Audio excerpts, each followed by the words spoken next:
माँ हूँ ना, मैंने तो ठेका लिया है सारे नखरे उठाने का। सरला अपने बेटे रोहन को सुनाती हुई किचन में काम कर रही थी। माँ के सारे ताने सुनता रोहन मंद मंद मुस्कुराता हुआ फोन पर सीमा से चैट करने में व्यस्त था।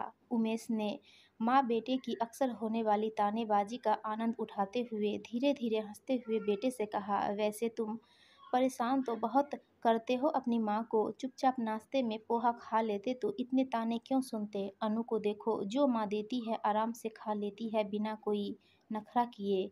हाँ पापा, पर मैं क्या करूँ, मुझे शौक है अच्छे अच्छे नए नए खाना खाने का। मुझे नहीं खाना है संडे को सुबह सुबह पोहा। अरे संडे है, कुछ तो स्पेशल होना चाहिए ना पापा।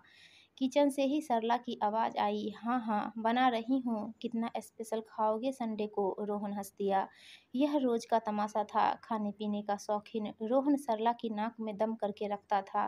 घर का सादा खाना उसके गले से नहीं उतरता था। उसे रोज कोई न कोई स्पेशल आइटम चाहिए होता था। सरला उसके नखरे पूरे करते करते थक जाती थी, पर अब उसे इंतजार था रोहन के विवाह का। 1 महीने बाद ही रोहन का सीमा से विवाह होने वाला था।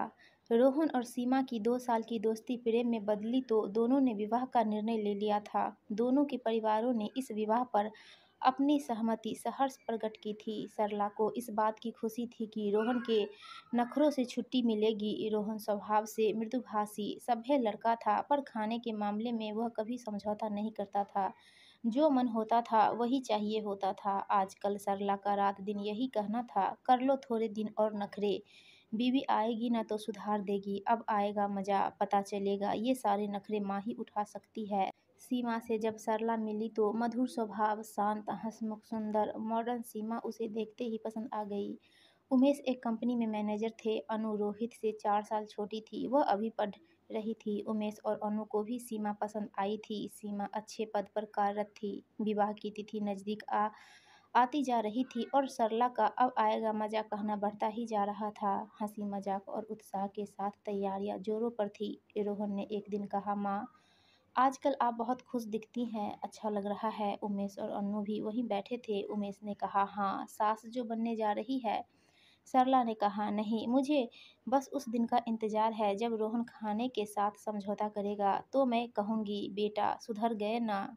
सब इस बात पर हंस पड़े। सरला ने अत्यंत उत्साहपूर्वक कहा, बस अब आएगा मजा, सीमा ऑफिस जाएगी या इसके नखरे उठाएगी, बस अब मेरा काम खत्म। यह जाने या सीमा जाने, मैं तो बहुत दिन नाच ली इसके इशारे पर। अनु ने कहा, माँ पर भाभी तो कुकिंग जानती है, सब कहने की बात है, ऑफिस जाएगी या बैठकर इसके लिए खाना बनाएगी, मैं तो बहुत उत्साहित हूँ, बहुत मज़ा आ जाएगा। रोहन मंद मंद मुस्कुराता रहा। सरला उसे जी भर कर छेड़ती रही। विवाह खूब अच्छी तरह से संपन्न हुआ। सीमा घर में बहू बनकर आ गई। दोनों ने 10 दिनों की छुट्टी ली थी। विवाह के बाद सब घर समेटने में व्यस्त थे। यह दिल्ली शहर की 3 बेडरूम फ्लैट था। सीमा का मायका भी थोड़ा दूर ही था। ऑफिस जाने का भी समय आ गया। ऑफिस जाने वाले दिन सीमा भी जल्दी उठ गई। रोहन ने आदतन पूछा, माँ नाश्ते में क्या है? पनीर के पराठे? नहीं माँ, इतना हैवी खाने का मन नहीं है। सरला ने रोहन को घूरा फिर कहा,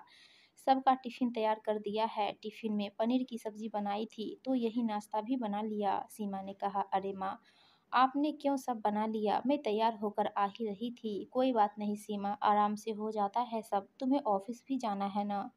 रोहन ने कहा, माँ मेरे लिए एक सैंडविच बना दो।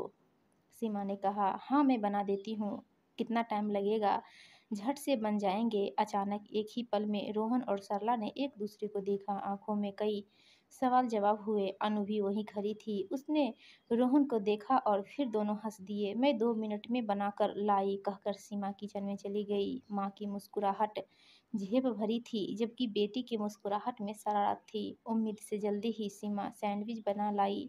सब नाश्ता करके अपने अपने काम पर चले गए। अनु अपने कॉलेज चली गई। शाम को ही सब आगे पीछे लौटे। सरला डिनर की काफ़ी तैयारी करके रखती थी।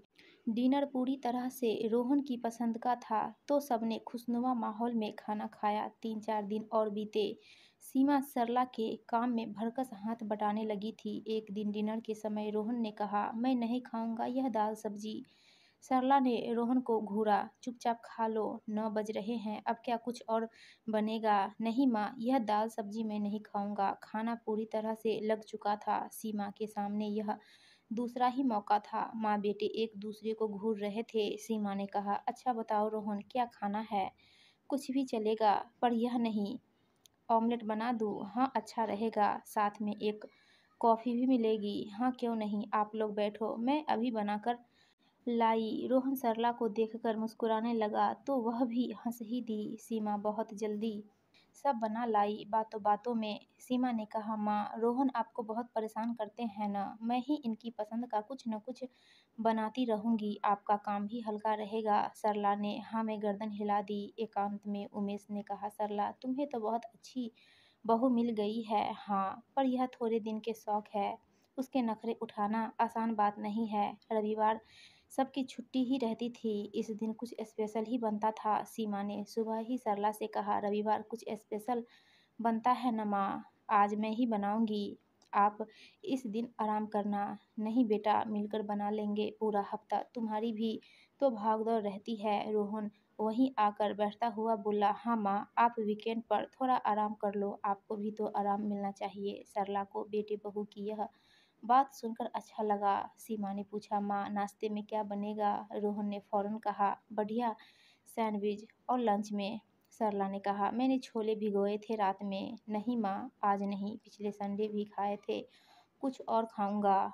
रोहन, क्यों हमेशा काम बढ़ा देते हो? माँ कुछ चाइनीज बनाओ ना, उसकी तो कुछ भी तैयारी नहीं है। सीमा ने फौरन कहा, माँ आप परेशान ना हो, छोले भी बन जाएंगे, एक चाइनीज आइटम भी। सीमा किचन में चली गई। सरला हैरान सी थी, यह कैसी लड़की है, कुछ मना नहीं करती, रोहन की पसंद के हर खाने को बनाने के लिए हमेशा तैयार। छुट्टी के दिन सीमा उत्साहपूर्वक रोहन और सबकी पसंद का खाना बनाने में व्यस्त रही। सोमवार से फिर ऑफिस का रूटीन शुरू हो गया।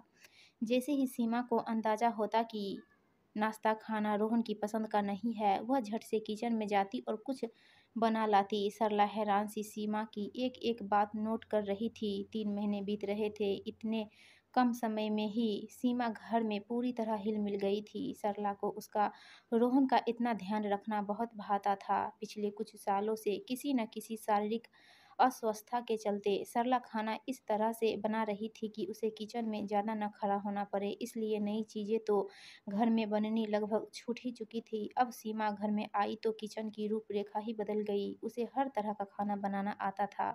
वह कुकिंग में इतनी एक्सपर्ट थी कि सरला ने भी जो चीज़ें कभी नहीं खाई थी वह उत्साहपूर्वक सबको बनाकर खिलाने लगी। सरला तो सीमा की लाइफ स्टाइल पर हैरान थी। सुबह 6 बजे उठकर सीमा किचन में खूब काम निपटा देती। छुट्टी वाले दिन तो सब इंतजार करने लगते थे कि आज क्या बनेगा। सरला ने तो कभी सोचा ही नहीं था कि इतनी मॉडर्न लड़की किचन इस तरह संभाल लेगी। सरला सोच रही थी कि रोहन के नखरे कम तो क्या हुए, बढ़ते ही जा रहे हैं। उसे सोचता देख उमेश ने पूछा, अरे तुम क्या सोचने लगी? कुछ नहीं, रोहन ने शरारत से हंसते हुए कहा, मुझे पता है माँ क्या सोच रही है। सरला ने घूरा, अच्छा बताना। रोहन हंसा, माँ कहती थी ना, विवाह होने दो बच्चू तो मज़ा आएगा। तो माँ मज़ा तो आ रहा है ना। सब हंस पड़े। सरला झेप गई। इतने में सीमा आई और पूछा, क्या हुआ, किसे मज़ा आ रहा है? सब मुस्कुरा रहे थे। रोहन ने माँ को छेड़ा, इस समय तो सबको आ रहा है। जानती हो सीमा, माँ को हमारे विवाह से पहले ही पता था कि बहुत मज़ा आएगा, है न माँ? सब हंस रहे थे। तो झेपती हुई सरला भी सबके साथ हंसी में शामिल हो गई। सीमा को पूरी बात समझ तो नहीं आई थी, पर वह माँ बेटे की आंखों में चलती छेड़छाड़ को समझने की कोशिश कर रही थी। दोस्तों, आपको ये कहानी अच्छी लगी हो तो प्लीज़ वीडियो को लाइक कीजिएगा और चैनल को सब्सक्राइब